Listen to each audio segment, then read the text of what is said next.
Whether you love it or hate it, lore is baked into basically everything we enjoy. Movies, games, even Clash Royale and the wider Clash universe. Sure, Clash Royale doesn't have a story mode, but if you look a little closer, card descriptions, loading screen tips, even Clashorama episodes, they all hint at something bigger. A hidden world of rivalries, personalities, and secrets. And no group of cards carries more mystery and power than the champions. So today we're uncovering one unique lore fact behind every single champion in Clash Royale. Starting with the one that has the most, beautiful feet. Her story begins not in the Clash Royale arena, but in Clash Royale's sister game, Clash of Clans. There, she is introduced as the second ever hero unit unlocked once you build the Archer Queen altar after upgrading your Town Hall to level 9, after the Barb King. In Clash Royale, think of her as an archer, only far deadlier with a crossbow, insane range, boosted health, devastating power, and a cloaking ability that lets her disappear mid-battle. Despite being in the Clash universe for over a decade, her backstory kinda remains a mystery. We know she holds the title of Queen and is often paired with the Barbarian King, but we don't really know how she earned that crown, or how she made her way into the Royale arena. So what happened? Is she part of the royal family, or does she rule a different kingdom entirely? There are theories, none of them confirmed by Supercell, but fun to explore. One theory suggests that Archer Queen was just out hunting when she heard the royal recruit. She thought it was an enemy, so she used her cloaking ability to hide and pin him on a tree without hurting him. He gave her the letter and she accepted it. But you already know this. You didn't come here for these types of theories, so let's talk about other, much more interesting ones. Another theory suggests that the Archer Queen wasn't born into royalty at all. She started as just another archer in one of Clash of Clans' villages, until she discovered Dark Elixir. After consuming it, she gained immense strength and stature, rising above her peers and earning the title of Queen among the archers, although I guess rising above quite literally. Her legend grew, and eventually she caught the eye of the Clash Royale king. When the royal recruit handed her that fateful letter inviting her to the arena, she saw it as her next step up, a chance to prove herself on the biggest stage of all. The last theory suggests the Archer Queen in Clash Royale may not be real at all. Well, let me explain. In Clash of Clans, Archer Queen has a spell called Magic Mirror, with the description, summon clones of the Archer Queen. So maybe she isn't the real Archer Queen in the arena, and her clone just happened to be out in the woods. What if the real queen stayed behind in Clash of Clans, protecting the village, while one of her Magic Mirror clones was wandering the woods and just happened to run into the royal recruit? I mean, think about it. The Magic Mirror is basically the clone spell, but with one massive twist. The regular clone spell doesn't clone heroes. The Magic Mirror only clones the Archer Queen. So what does that mean? It might mean that her clones are stronger, more stable, almost indistinguishable from the original, not like the fragile, ghostly copies the clone spell makes. These ones, they could have the same memories. They believe they're the real queen. So when the royal recruit handed her the letter from the king, maybe she truly thought she was the chosen one. But hey, that's just a theory. A Clash theory. Please don't sue me. The Golden Knight is, without a doubt, one of the most fascinating figures among the champions. From the very first champion announcement video, we got a glimpse of just how extravagant his life really is. He resides in his own personal paradise, literally a lush golden haven where barbarians worship him. They build endless statues in his honor, polish his armor, and cater to his every need, all just to feed that enormous ego. It's as if he's living in a fantasy world where he is the main character, and everyone else is in a supporting role, and honestly, that might be exactly how he sees it. Supercell doesn't give us much beyond that. All we officially know is that the Golden Knight is a dashing, high-speed wrecking ball of a champion. He's bold, incredibly stylish, and yes, he absolutely knows how to make an entrance and steal a few hearts along the way. He's the kind of guy who probably signs autographs before the battle even starts, and without the person asking. But like the prince, he's also a coward. But is that really all there is to him? Could there be more hiding beneath that gold-plated surface? Plausible. While Supercell keeps his backstory vague, there are a few hidden clues and fan theories that hint at something deeper. Some believe the Golden Knight may have once been part of the Royal Guard, perhaps even a disgraced noble who turned to the arena to reclaim his fame. Others think he was just a regular knight who became addicted to the spotlight after a few lucky wins, and now surrounds himself with worshippers to never feel ordinary again. There's also something strange about how isolated he is. Despite all the attention he gets, you never see the Golden Knight fighting with anyone. He charges in alone, blazing forward with that powerful dash attack, like he's trying to prove something. To himself? To someone from his past? Maybe his swag hides a deep insecurity. Maybe the endless statues are distractions, ways to drown out the fear of being forgotten. Or maybe he's just that into himself, which honestly, I do not doubt. Whatever the truth is, one thing is clear. The Golden Knight is more than just a handsome face in shiny armor. He's also a bit of a baby. The Skeleton King truly stands apart with his enigmatic and eerie design, making him one of the most unforgettable characters in the Clash Royale roster. His special ability remains a unique powerhouse that few other cards can rival.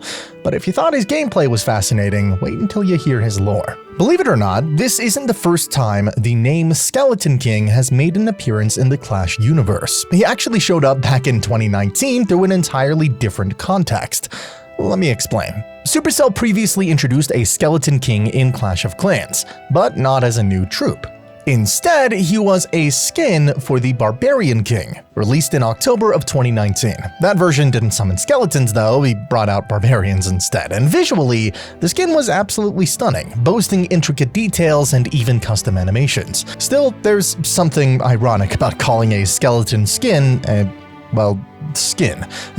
It's pretty contradictory, like, terrify your enemies with this skinless skeleton skin. Sounds pretty funny if you think about it. Anyway, let's pivot back to the Clash Royale Skeleton King. You've probably seen the teaser video already, but that's just scratching the surface. When Supercell released that video, the comment section exploded with fans obsessing over one name: Larry. You know him, the most iconic and lovable skeleton in the game. People flooded the video with jokes like Larry's glow up, Larry got promoted, or Larry finally drank that dark elixir. Some even theorized that the Skeleton King was Larry's dad, but Supercell jumped on the Twitter to debunk that with a post saying, "Will you be using Skeleton King, aka not Larry's dad?" So that raised the next question. Does that mean the Skeleton King is actually Larry himself? Well, not quite. Larry is depicted as a mischievous, fun-loving skeleton. It wouldn't really make much sense for him to suddenly evolve from a tiny prankster to a towering, mystical king of the undead overnight. And if we focus on the word ancient, well, I mean, Larry is anything but. Supercell hasn't officially stated how old the Skeleton King is, but if we look closely at the visuals in TV Royale's animation, we see some interesting clues. He resides in a deep, eerie cave, dark, gloomy with crumbling staircases and swarms of bats. The throne room is surrounded by skulls, possibly remains of humans, goblins, or even barbarians who tried to enter and never made it back out. These environmental details strongly hint at an ancient past. Add to that his telekinetic abilities. We literally watched him grab the King's Scroll and incinerate it with his mind, not to mention his enormous stature. He rivals the giant in size. Unlike the other champions who are mostly human-sized, this guy feels like something otherworldly. His cracked skull and missing teeth, maybe from ancient battles or just age catching up to him. Now, if he isn't Larry, well then who is he? Some fans floated the idea that the Skeleton King might actually be Peter, Larry's older brother and the Red King's royal guard. This theory comes from the 2020 animated short Lost and Crowned, released on the Clash of Clans YouTube channel. In the short, it is Larry's first shift guarding the Red King's crown alongside Peter. Let's just say things didn't go well, and they're scrubbing the castle dishes by the end. While it's an incredible animation that I highly recommend watching, it debunks the Peter theory. Peter is clearly a small, loyal guard, not a towering undead king. Another fan theory suggested that the Skeleton King might have been the Little Prince's previous guardian. Why? Because their armor styles are strikingly similar. But let's be honest, this is probably just Supercell reusing assets. I mean, if we're using armor as the main clue, then sure, maybe the Skeleton King was just the Mega Knight before he found a cape. That's obviously a joke, but I mean, you get my point. Now, I've got my own theory, and this one might actually explain everything. What if the Skeleton King wasn't always a skeleton? What if he was once a powerful giant king? Maybe he was leading his troops through a vast landscape and stumbled upon a mysterious cavern, but instead of finding treasure, he and his army fell into the depths, and while others might have escaped, he ventured deeper. That brings us to a critical piece of the puzzle: Ledoux. Originally, when the Skeleton Army card launched, it spawned 20 skeletons, Larry among them. The basic skeletons card summoned 4 more, one of them being Ledoux. Then the Skeleton Barrel came along, adding 6 more to the mix. Altogether, 30 skeletons made up the total whole army. Over time, though, things changed. The skeletons card now spawned 3, the army 15, and the barrel 7. That's a total of 25. So, where did the other 5 go? And more importantly, what happened to Ledoux? While Larry is confirmed to be in the current skeleton army, as seen in the card description, Ledoux and 4 others have vanished. A YouTuber called World of Clash explored this in a theory video. According to him, those 5 skeletons, Larry, Jerry, Terry, Mary, and Barry, were the weakest members and got kicked out of the army. But the problem with that theory is that Larry is still canonically part of the army, so it can't be him. Ledoux and his crew, though, that's nowhere to be found. So here's what I think. Those 5 outcast skeletons wandered the world, desperate to rejoin the army. In their journey, they sought witches, hoping to get turned into stronger skeletons. That quest led them to a mysterious cave, but it wasn't just any cave. It was an ancient, long-forgotten castle deep underground. While exploring, they fell, literally and metaphorically. The impact destroyed all of them except for Ledoux, who survived thanks to the crushing bones of his friends. Alone and injured, he stumbled upon an old stone throne. Sitting atop it, a decaying crown. Ledoux placed it on his head. Initially, he was consumed by overwhelming power.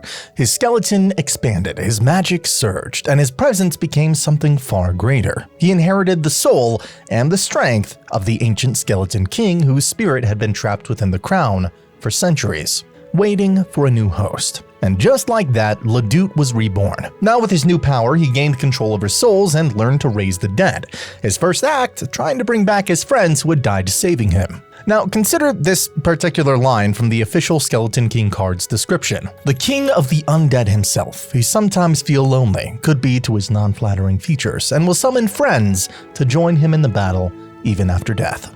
And that's a huge hint. If he were just commanding generic skeletons, the description wouldn't say friend. It would have said minions or skeletons, but it says friends, and that subtle word choice may be one of Supercell's most cleverly hidden clues. That's why out of all the possibilities, I believe Ledoux is the true identity behind the Skeleton King. He disappeared without a trace, and so did 4 others. The Skeleton King's story lines up with this perfectly. He didn't rise from nowhere, he was shaped by loss, powered by legacy, and crowned by fate. In fact, the version of the Skeleton King we see in the teaser, the one encountered by the Blue King, is likely the reincarnated form of a ruler from centuries ago, a long-lost monarch whose soul fused with Ledoux' bones, bringing him back to life in a terrifying new form. And yet, despite the ancient power now coursing through him, it's still Ledoux in control, still that same forgotten skeleton now walking the earth with unimaginable strength. Before the royal recruit even entered the cave to deliver the king's letter, Ledoux and his friends had already been exploring the ruins, finding armor, gear, and the legacy of a kingdom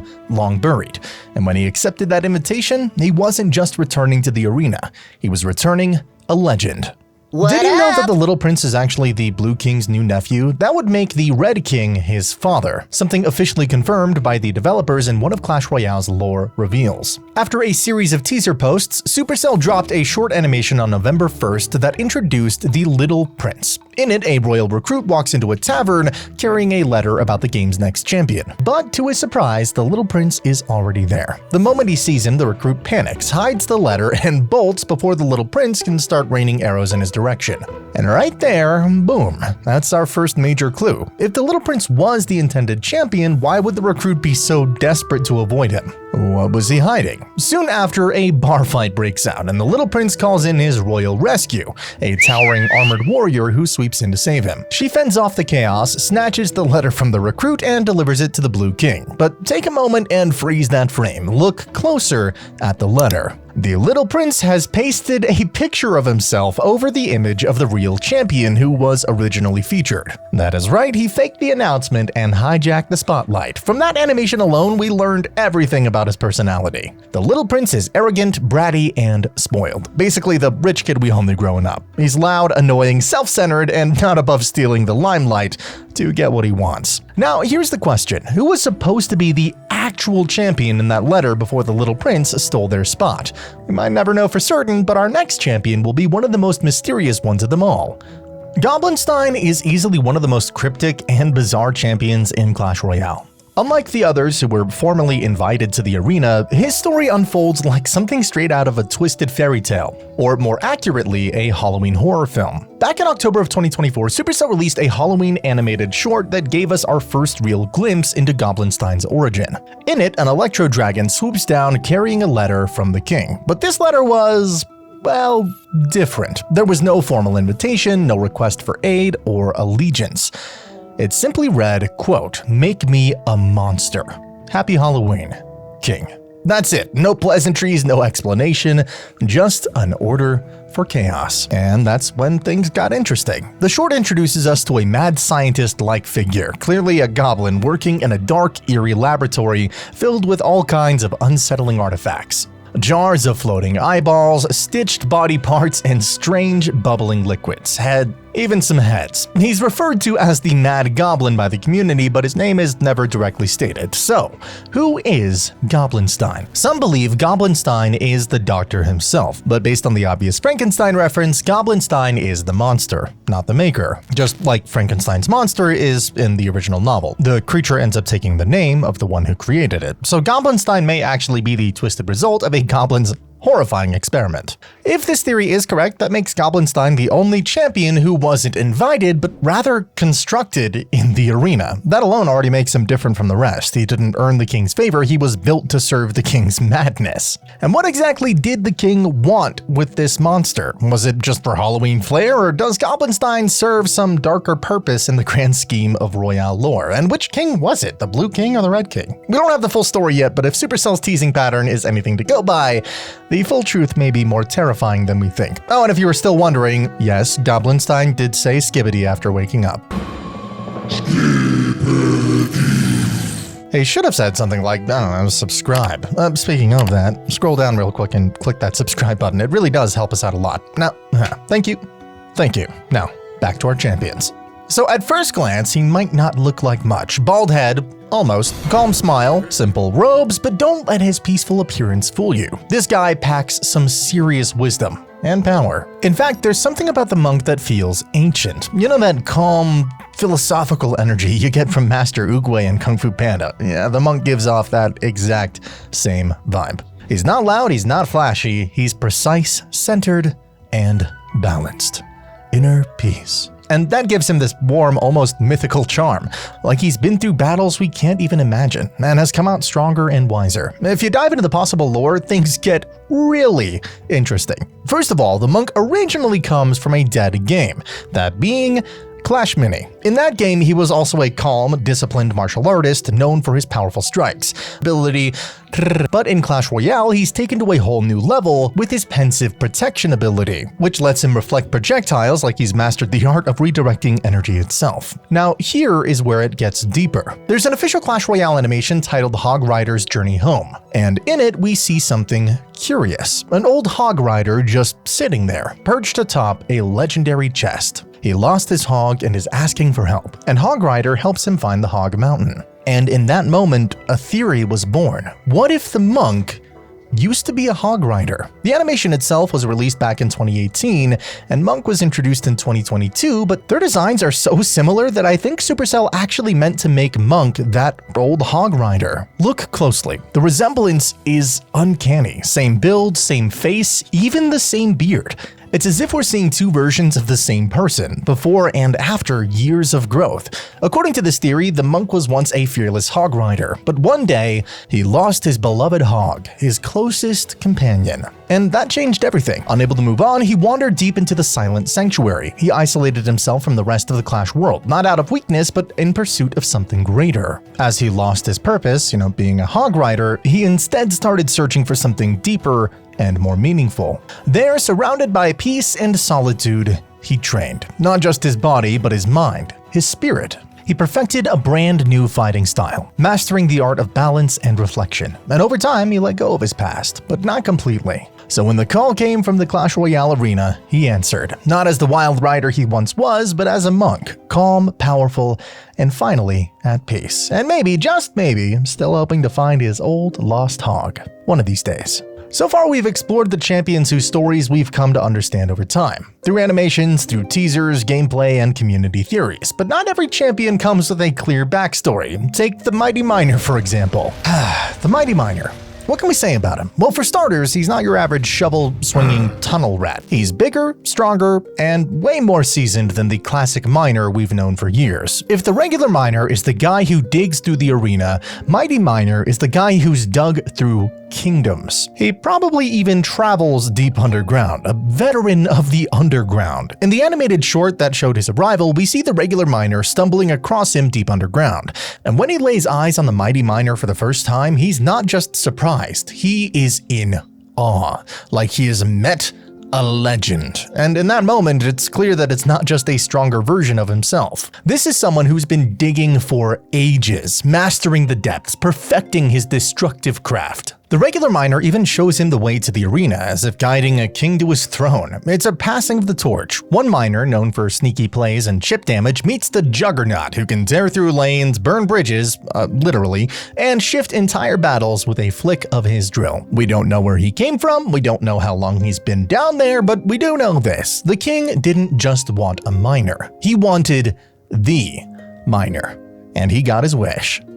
Meet Boss Bandit, the latest champion to crash into the Clash Royale arena. She's not just some random rogue, no, she's the leader of the Forest Gang, a crew of outlaws who have been lurking deep in the woods, far from the rules of the kingdom. The Forest Gang is known to all of us. There are the Rascals, Bandit, Magic Archer, and since she carries the title of a leader of the gang, that means that she actually means business. And now, she's bringing the chaos straight into the arena. She's like the little Bandit, but better. Like Bandit's older, wiser cousin who's been kicked out of every castle for robbing. What's cool is that when the boss bandit takes down an opposing bandit, she may say, "This is why I'm the boss."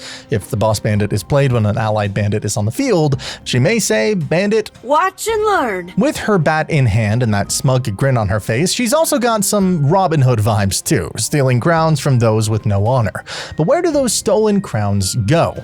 No one really knows. If we had to guess, they're probably piled up somewhere in a hidden stash deep in the Forest Gang's hideout. Now, whether she was invited to the arena or is just trying to force her way in, that's still unclear. She does carry a scroll strapped to her chest, maybe a letter from the king, maybe just a list of people she's planning to rob next. Either way, she's here now. Boss Bandit isn't fighting for loyalty, fame, or even crowns. She's here for the thrill, the chaos, and whatever shiny loot she can snatch in the process. So I guess that could be crowns, at least in one way. Unfortunately, there's nothing more we can say about those legendary champions. That's everything we know about them, and hopefully, one day Supercell drops a massive lore book or something of that sort that explains and gives us some backstory for each champion that is currently in the game. Hey, if you're hungry for more lore, go check out this video where I share 2 lore facts for every card in Clash Royale. Also, if you liked the story about the Skeleton King, I've got a full video on that theoretical lore also on the channel. I'll see you there.